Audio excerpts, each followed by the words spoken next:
Hello guys, സാധാരണ രീതിയിൽ ഇങ്ങനെയുള്ള വീഡിയോസ് ഞാൻ ചെയ്യാറില്ല. എന്നിരുന്നാലും ഉണ്ണി മുകുന്ദന്റെ ഒരു കോൺട്രവേഴ്സ്യൽ ആയിട്ടുള്ള ഒരു വീഡിയോ കണ്ടപ്പോൾ അതിനെ റിയാക്ട് ചെയ്യണമെന്ന് തോന്നി. കാര്യം വേറൊന്നുമല്ല, ആ വീഡിയോയിൽ ഒരുപാട് കാര്യം ഹിഡൻ ആയിട്ട് നിൽക്കുന്നുണ്ട്. പ്രത്യേകിച്ചും നമ്മുടെ ഭരണഘടനാപരമായിട്ടും അതുപോലെ എത്തിക്കൽ പരമായിട്ടുള്ള ഒരുപാട് കാര്യങ്ങളാണ് ആ വീഡിയോയിലുള്ളത്. അതിനെക്കുറിച്ച് ഡിസ്കസ് ചെയ്യുന്നതിന് മുൻപായി ഒട്ടുമിക്ക പേരും ഈ വീഡിയോ കണ്ടിട്ടുണ്ടാവും. എന്നിരുന്നാലും ജസ്റ്റ് ഒന്ന് കണ്ടു.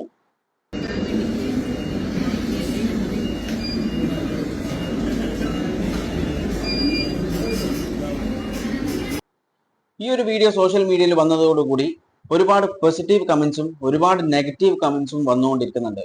ഉണ്ണി മുകുന്ദൻ എയറിലാണെന്ന് ഒരുപാട് പേര് പറഞ്ഞിട്ടുണ്ട്. ഞാൻ ചോദിക്കട്ടെ, ഈ വ്യക്തി ചെയ്തതിൽ എന്തെങ്കിലും തെറ്റുണ്ടോ? ഉണ്ണി മുകുന്ദൻ ചെയ്തതിൽ ആ വീഡിയോ എടുത്ത ആ വ്യക്തിയുടെ പേരിലല്ലേ തെറ്റുള്ളത്? കാരണം ആ വ്യക്തി എങ്ങനെയാണ് മൊബൈൽ വെച്ചിട്ടുള്ളത്? ഏത് സിനിമയിൽ പറഞ്ഞ പോലെ അവന്റെ അണ്ണാക്കിൽ നിന്നിട്ട് വെടിവെച്ചാൽ അവൻ ചാവ് എന്ന് പറയുന്ന പോലെയല്ല ആ വ്യക്തി ഇപ്പൊ വീഡിയോ എടുത്തിട്ടുള്ളത്. അങ്ങനെയാണോ വീഡിയോ എടുക്കേണ്ടത്?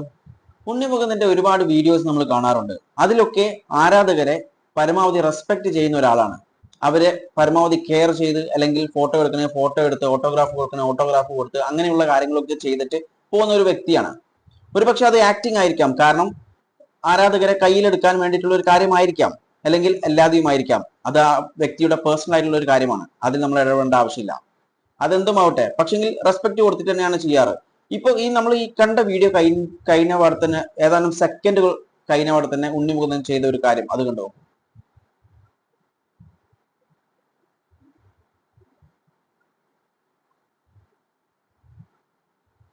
കണ്ടില്ലേ? ഇങ്ങനൊരു വ്യക്തിയാണ്. ഇവിടെ എത്ര മാന്യമായിട്ടാണ് പെരുമാറിയിട്ടുള്ളത്. എന്നാൽ ആ വ്യക്തിയോട് അങ്ങനെ റിയാക്ട് ചെയ്യാനുള്ള കാരണം ആ വ്യക്തിയുടെ കയ്യിലിരിപ്പ് കൊണ്ട് തന്നെയാണ്. നമ്മൾ മനസ്സിലാക്കേണ്ട ഒരു കാര്യമുണ്ട്. ഫിലിം ആക്ടേഴ്സ് ആവട്ടെ, ആരുമാവട്ടെ, അവരൊക്കെ ഇന്ത്യൻ സിറ്റിസൺ ആണ്. അവർക്ക് അവരുടേതായിട്ടുള്ള ഒരു പ്രൈവറ്റ് സ്പേസ് ഉണ്ടാവും. അവർക്ക് പ്രൈവറ്റ് ആയിട്ട് ചെയ്യേണ്ട ഒരുപാട് കാര്യങ്ങൾ ഉണ്ടാവും. എന്നാൽ എല്ലാ പ്രൈവറ്റ് കാര്യങ്ങളിലും ഇടപെട്ട് ഇതേപോലത്തെ സോഷ്യൽ മീഡിയ ഒക്കെ കയറി അവര് തുമ്മുന്നതും തുപ്പുന്നതും ഒക്കെ വീഡിയോ എടുത്തിട്ട് പോസ്റ്റ് ചെയ്യുന്ന ആളുകൾ, അവർ ചെയ്യുന്നത് ശരിയായിട്ട് നിങ്ങൾക്ക് തോന്നുന്നുണ്ടോ? ഒരിക്കലും അത് ശരിയല്ല. കാരണം ഇവരിപ്പോൾ ഒരു സ്കൂളിൽ അവരുടെ ഒരു പാരന്റ് ആണ്. അതായത് ഇവരൊരു പാരന്റ് ആയിരിക്കാം ആക്ടേഴ്സിൽ പലരും. അപ്പോൾ അവരെ കുട്ടികളുടെ സ്കൂളിൽ പോയി കഴിഞ്ഞാൽ ആ കുട്ടി എന്തോ ചെയ്തിട്ടുണ്ട്, അതുകൊണ്ടാണ് പോയിട്ടുള്ളത് എന്നൊക്കെ പറഞ്ഞിട്ട് സോഷ്യൽ മീഡിയയിൽ പോസ്റ്റ് ചെയ്യുന്ന ആളുകളുണ്ട്. അതുകൊണ്ട് തന്നെ അതൊക്കെ അവരുടെ പ്രൈവറ്റ് ആയിട്ടുള്ള കാര്യമാണ്, അവരുടെ സ്വകാര്യമായിട്ടുള്ള കാര്യങ്ങളാണ്. അപ്പോൾ പിന്തുടർന്ന് പോവാതെ അവരൊരു ആവശ്യമായിട്ട് മുന്നോട്ട് വന്നു കഴിഞ്ഞാൽ, അവരിപ്പം ചില മീഡിയാസിലൂടെ അവരെന്നെ വിളിച്ചു പറയാറുണ്ട് ഈ ഒരു സ്ഥലത്ത് പോകുന്നുണ്ട് വരണം എന്നുള്ള കാര്യം. അവർക്ക് പ്രത്യേകിച്ച് എന്തെങ്കിലും പറയാനോ കാണിക്കാനോ ഉണ്ടാവുമായിരിക്കാം. അപ്പോൾ അങ്ങനെയുള്ള സ്ഥലത്ത് പോയിട്ട് എന്ത് സ്വാതന്ത്ര്യം എടുത്താലും പ്രശ്നമില്ല, കാരണം അത് അവർ വിളിച്ചിട്ട് വരുന്നതാണ്. എന്നാൽ വിളിക്കാതെ ഇവർ പോകുമ്പോൾ പിറകെ തന്നെ പോയി അവർ ചെയ്യുന്ന ഓരോ കാര്യങ്ങളും എടുത്ത് സോഷ്യൽ മീഡിയയിൽ പങ്കുവെക്കുന്നത് അത് ശരിയായ ഒരു പ്രവൃത്തിയായിട്ട് നിങ്ങൾക്ക് തോന്നുന്നുണ്ടോ? ഓരോ വ്യക്തികൾക്കും അവരുടേതായിട്ടുള്ള ഫ്രീഡം ഉണ്ട്. അത് ആക്ടർ ആവട്ടെ ആരുമാവട്ടെ, ഫ്രീഡവും ഉണ്ട്, റൈറ്റും ഉണ്ട്. അവർക്ക് സ്വകാര്യതയായിട്ട് ഓരോ സ്ഥലത്ത് പോകാനുണ്ടാവും. അവിടെ പോകാനുള്ള റൈറ്റും കാര്യങ്ങളൊക്കെ അവർക്കുമുണ്ട്. ഭരണഘടന നൽകിയിട്ടുണ്ട്. ആ ഒരു ഭരണഘടനയെ കൊടുത്ത റൈറ്റോ അല്ലെങ്കിൽ ഫ്രീഡത്തെയോ മറികടന്നിട്ട് ചെയ്യുന്നത് എന്തായിരുന്നാലും ശരി, അത് തെറ്റായ ഒരു കാര്യമാണ്. അതാണ് ഇവിടെ പല മീഡിയാസും, പ്രത്യേകിച്ചും സോഷ്യൽ മീഡിയ ഹാൻഡിൽ ചെയ്യുന്ന ആളുകൾ ഇപ്പോൾ ചെയ്തുകൊണ്ടിരിക്കുന്നത്. കാരണം ഇവർ ഏതൊരു പ്രൈവറ്റ് സ്പേസിൽ പോയാലും ഇവർക്ക് എന്തെങ്കിലും പേഴ്സണലി ചെയ്യേണ്ട ഒരു കാര്യമായിരിക്കും. എന്നാൽ അത് അവിടെ പോയിട്ട് അതെടുത്തിട്ട് പോസ്റ്റ് ചെയ്തിട്ട് അവർ വൈറൽ ചെയ്യുന്ന ഒരു കാര്യം ഒരിക്കലും ചെയ്യാൻ പാടില്ലാത്ത ഒരു കാര്യമാണ്. ഒരിക്കലും ആക്സെപ്റ്റ് ചെയ്യാൻ പറ്റാത്ത ഒരു കാര്യം തന്നെയാണ് ആ കാര്യം. കാരണം ഇവർക്ക് കണ്ടന്റ് കിട്ടണമെന്ന് വിചാരിച്ചിട്ട് എന്തും ഷൂട്ട് ചെയ്തിട്ട് പോസ്റ്റ് ചെയ്യാം എന്നുള്ള ഒരു കാര്യമുണ്ട്. അവർക്കും ഒരുപാട് സ്വകാര്യ കാര്യങ്ങളൊക്കെ ചെയ്യാനുണ്ടാവും. എന്നാൽ അവിടെയൊക്കെ ഈ ക്യാമറയും അല്ലെങ്കിൽ ഫോണും തൂക്കിയെടുത്തിട്ട് പോകുന്ന അവർ ചെയ്യുന്നത് തെറ്റ് തന്നെയാണ്. പക്ഷെങ്കിൽ അത് അവർ പറഞ്ഞെന്ന് വരില്ല. കാരണം അവർക്ക് അത് നെഗറ്റീവ്ലി ബാധിക്കും എന്നൊരു ഭയമുള്ളത് കൊണ്ട് തന്നെ. കാരണം അവർ ആക്ടേഴ്സ് ആണ്, അവർക്ക് എത്രത്തോളം ഫാൻസ് ഉണ്ടോ അത്രത്തോളമാണ് അവരുടെ മുന്നോട്ടുള്ള പ്രയാണവും. അതുകൊണ്ട് തന്നെ ആ ഫാൻസിന് നെഗറ്റീവായിട്ട് എന്തെങ്കിലും ഒരു കാര്യം വരുമ്പോൾ, അല്ലെങ്കിൽ ഒരു നെഗറ്റീവായിട്ട് ഒരു സാധനം വരുമ്പോൾ അവർക്ക് അത് പ്രശ്നം തന്നെയാണ്. അതുകൊണ്ട് തന്നെ നെഗറ്റീവായിട്ട് വരുന്ന കാര്യങ്ങളൊന്നും അവർ ചെയ്യാതിരിക്കാൻ പരമാവധി ശ്രമിക്കും. അതുകൊണ്ട് തന്നെ ഇതുപോലത്തെ കാര്യങ്ങൾ അവർ പുറത്ത് പറയാൻ മടിക്കും. എന്നാൽ അവർക്ക് ഉള്ളിലുണ്ടാവും. ആ ഒരു കാര്യമാണ് ഇപ്പോൾ ഉണ്ണി മുകുന്ദൻ ഇവിടെ ചെയ്തിട്ടുമുള്ളത്. കാരണം ആ വ്യക്തി എടുത്തുനിന്ന് ദൂരത്തുനിന്ന് വീഡിയോ എടുക്കുന്നു, ഫോട്ടോ എടുക്കുന്നു, അദ്ദേഹം ഒന്നും പറഞ്ഞിട്ടില്ല. എന്നാൽ അടുത്ത് പോയി മുഖത്തിന്റെ ഇവിടെ വെച്ചിട്ട് വീഡിയോ എടുക്കുമ്പോഴായിരുന്നു ആ ഒരു പ്രശ്നം അവിടെ വന്നിട്ടുള്ള. മൊബൈൽ ഫോൺ പിടിച്ച് വാങ്ങിക്കുകയും ബലമായി പിടിച്ചു വാങ്ങിക്കുകയും പോക്കറ്റിൽ ഇട്ടിട്ട് പോവുകയും ചെയ്തിട്ടുള്ളത്. അതിൽ ഉണ്ണി മുകുന്ദനെ ഇവിടെ ഒരു തെറ്റും പറയാൻ പറ്റില്ല. അതുപോലെ തന്നെയാണ് ഈ മീഡിയ എത്തിക്സ് എന്ന് പറയുന്നത്.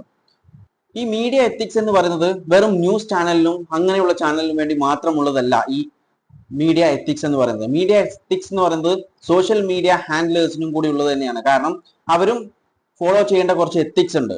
കാരണം ഒരു വ്യക്തിയുടെ പേഴ്സണൽ അഫയേഴ്സിൽ ഇടപെടാൻ പാടില്ല. അത് അവർ പുറത്ത് പറഞ്ഞാൽ മാത്രമേ അതിൽ ഇടപെടാൻ പാടുള്ളൂ. അല്ലാതെ പിറകെ ചെന്ന് അവരെന്താണോ ചെയ്യുന്നത്, അവരെന്താണോ തുപ്പുന്നത്, അതൊക്കെ പോയി എടുത്തിട്ട് പോസ്റ്റ് ചെയ്യുന്നത് അതൊരിക്കലും എത്തിക്കൽ ആയിട്ടുള്ള ഒരു കാര്യമല്ല. അത് അൺഎത്തിക്കൽ ആയിട്ടുള്ള ഒരു കാര്യം തന്നെയാണ്. അല്ല എന്ന് ഒരാൾക്ക് പറയാൻ പറ്റുമോ? ആർക്കും പറയാൻ പറ്റില്ല. കാരണം അത് അൺഎത്തിക്കലാണ്. ഒരു വ്യക്തി, ആ വ്യക്തിയുടെ സ്വാതന്ത്ര്യമാണ് ആ വ്യക്തിക്ക് പേഴ്സണലായിട്ട് പല കാര്യങ്ങളും ചെയ്യാനുള്ളത്.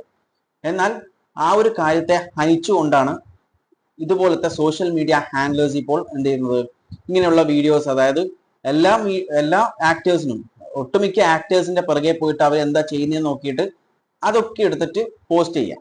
അങ്ങനെ ചെയ്യണ്ട എന്നല്ല, പക്ഷെങ്കിൽ അത് എത്തിക്കൽ ആയിട്ടുള്ള ഒരു കാര്യമല്ല. എത്തിക്കൽ ആയിട്ടുള്ള ഒരു കാര്യം എന്ന് പറയുന്നത് അവരെന്താണോ പറയുന്നത് ആ ഒരു കാര്യം നമുക്ക് എടുക്കാം. അല്ലാതെ അവരെ പിറകെ പോയിട്ട് ചെന്നിട്ട് ഓരോ കാര്യങ്ങൾ ചെയ്യേണ്ട ആവശ്യമില്ല.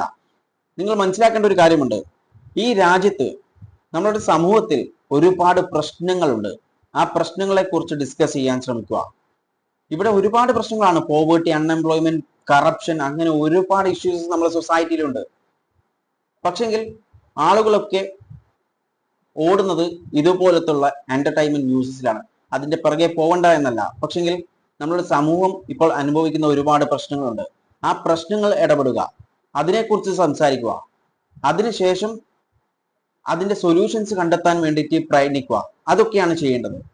ആക്ടേഴ്സിനൊക്കെ എന്തെങ്കിലും പറയാനുണ്ടെങ്കിൽ അവർ വിളിക്കും, അപ്പോൾ പോവുക, അവർ എന്താണോ പറയുന്നത് അത് കേൾക്കുക. അതിനുശേഷം നിങ്ങൾക്ക് എന്തെങ്കിലും ചോദിക്കണമെന്നുണ്ടെങ്കിൽ അത് അങ്ങോട്ട് ചോദിക്കുക, അവിടെ തീർക്കുക. ബാക്കിയുള്ള സമയം ഇതേപോലത്തെ സോഷ്യൽ ഇഷ്യൂസിൽ ഒരുപാട് പേരുണ്ട്, പട്ടിണി കിടക്കുന്നവരുണ്ട്. അവരെയൊക്കെ പോയി അവരുടെ പ്രശ്നങ്ങൾ എന്താണെന്ന് മനസ്സിലാക്കി അതൊക്കെ ഓരോ വീഡിയോസും കാര്യങ്ങളൊക്കെ ആക്കിയിട്ട് അത് സർക്കാരിന്റെ മുന്നിലേക്ക് എത്തിക്കാൻ ശ്രമിക്കുക, അത് വൈറലാക്കാൻ ശ്രമിക്കുക. അങ്ങനെയുള്ള ന്യൂസസ് അത് അങ്ങനെ ചെയ്തു കഴിഞ്ഞാൽ അത് സമൂഹത്തിന് മുഴുവനായിട്ടും ഒരു നല്ലൊരു കാര്യമായി മാറും. കാരണം സമൂഹത്തിലെ ആളുകളെ സഹായിക്കുന്നതിന് തുല്യമാണത്. നമ്മുടെ സമൂഹം അത് കൊണ്ട് എന്ത് ചെയ്യും, ഡെവലപ്ഡ് ആയി മാറും. കാരണം എല്ലാവരുടെയും പ്രശ്നങ്ങൾ സോൾവ് ആകുന്നതിനെ സൊസൈറ്റിയുടെ സ്റ്റാൻഡേർഡും മാറി മാറി വരും നമ്മുടെ സൊസൈറ്റിയുടെ. അതുകൊണ്ട് ഇങ്ങനെയുള്ള നല്ല കാര്യങ്ങൾക്ക് വേണ്ടി മുന്നോട്ട് വരിക. ഈ വീഡിയോനെ കുറിച്ച് നിങ്ങളുടെ അഭിപ്രായങ്ങൾ കോമെന്റ് ചെയ്യുക. വീഡിയോ ഇഷ്ടപ്പെട്ടിട്ടുണ്ടെങ്കിൽ ലൈക്ക് ചെയ്യുക. ഇൻഫോർമേറ്റീവ് ആയാൽ മറ്റുള്ളവരിലേക്ക് ഷെയർ ചെയ്യാൻ മറക്കല്ലേ. And thanks for watching me and stay tuned for another video. Okay, thank you.